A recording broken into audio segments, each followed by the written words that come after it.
అది కూడా చూపించాలి కదా. ఇప్పుడు అది చూపించినప్పుడు ఇది కూడా చూపించాలి. అది చూపిస్తే ఏమైందంటే ప్రజలకు అర్థమైతే అరే ఇక్కడ మరి వ్యవసాయం చేసుకుంటారు మంచిగా, మరి చెరువుకు దూరం ఉన్నది తోట అని కూడా తేలిపోతుంది. కాబట్టి ఎక్కడైతే ఆ బిల్డింగు ఆ నీళ్ళను చూపిస్తారు కాబట్టి అది తప్పుగా లేదు. నేను రూల్ ప్రకారమే కట్టుకున్నా.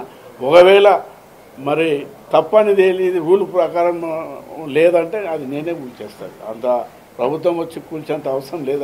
అది చిన్నగా ఉన్నది, కూల్చేస్తాం. లోపల కూడా మరి కొంచెం చిన్న చిన్న షెడ్లునే, మాకు అవసరం లేదు.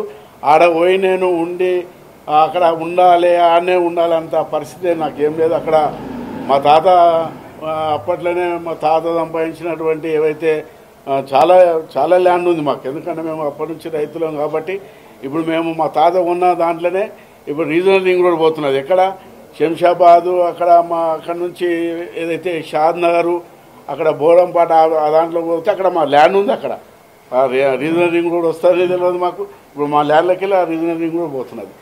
మరి అంత పెద్ద ల్యాండ్స్ ఉన్నప్పుడు ఇక చిన్న దాంట్లో పోయి ఆడపోయి మేము కబ్జా చేసుకునే అంత అవసరం నాకు లేదు. అది గవర్నమెంట్ భూమి ఉన్నది, ఇది ఎట్లా కట్టారు, ఇది ఎట్లా వచ్చింది అని చెప్పి ఏదైతే అంటున్నారో దానికి మీ అందరూ కూడా మా డాక్యుమెంట్లు ఇస్తా, మీరు చూసుకోండి. ఏదన్నా తప్పు ఉంటే అది మేమే కూల్చేస్తాం.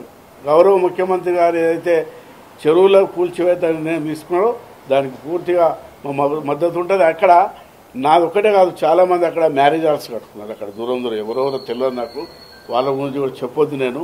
మరి అక్కడ నాకు అపోజిట్లో ఏదైతే ఉన్నదో మొయినాబాద్లో కూడా పెద్ద పెద్ద విల్లాస్ కట్టున్నారు. మరి అవన్నీ కూడా రూల్ ప్రకారంగా మరి గవర్నమెంట్ ఏదైతే నిర్ణయం తీసుకుందో అది అందరూ కూడా సహకరించాలి. నాదైతే కరెక్ట్ రూల్ ప్రకారం ఉన్నది. ఆ డాక్యుమెంట్లు మీ అందరికి ఇస్తా. పట్టా ల్యాండు ధరణిలో మా కొడుకు పేరు ఉన్నది, అది క్లియర్ ఉన్నది ల్యాండు. ఎక్కడైతే చెరువులకు ఈ ల్యాండ్ కూడా చెరువులో పోతే కట్టొద్దని మాకు తెలుస్తుంది. అక్కడ కంపౌండ్ వాళ్ళు కట్టి ఉంటే నేను నిజంగా కూడా నేను తప్పు చేసే వాళ్ళు. అది కంపౌండ్ కూడా కట్టలే వాళ్ళు, అది కూడా చూడాలి. కంపౌండ్ వాళ్ళు ఎందుకు కట్టలే, నేను నీళ్ళు వస్తున్నాయి అవన్నీ కూడా దూరం బిల్డింగ్ కట్టుకున్నది, ఆ రూల్ ప్రకారంగా ఉన్నది. మరి మీరు ఎవరైనా కూడా దాన్ని కూడా చూడవచ్చు.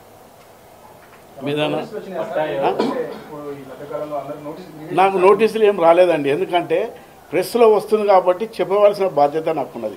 ఒక పొలిటికల్గా నేను 4 సార్లు ఎమ్మెల్సీగా ఉండి మంత్రి ఉన్న వ్యక్తిని కాబట్టి నా బాధ్యత.